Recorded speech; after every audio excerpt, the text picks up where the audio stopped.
रुमैसा नाम का मतलब क्या है? रुमैसा नाम कितना मशहूर है और इंटरनेट की दुनिया में कितना वायरल है?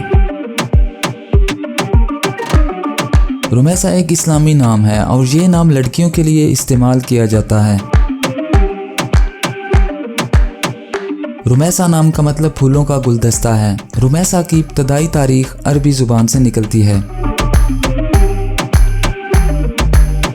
इंटरनेट की दुनिया में रुमैसा नाम की शोहरत में 2004 से तेजी देखने में आई।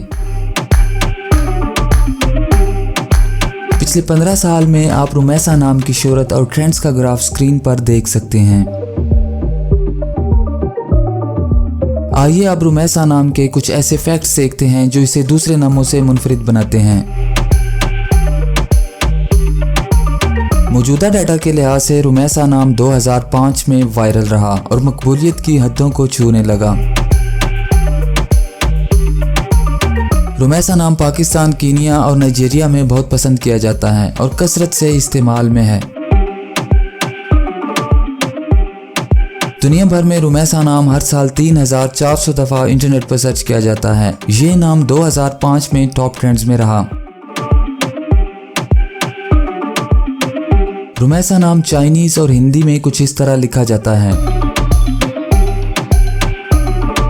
अगर आपका नाम रुमैसा है तो कमेंट्स में अपना पूरा नाम लिखें ताकि हम आपके लिए अलग से वीडियो बना सकें। ये वीडियो आप रुमैसा नाम की किसी दोस्त के साथ शेयर कर सकते हैं। यकीनन वो इसे बहुत पसंद करेंगी। इस चैनल पर आप मज़ीद हज़ारों इस्लामी नामों के मानी, ट्रेंड्स और शोहरत का डाटा देख सकते हैं।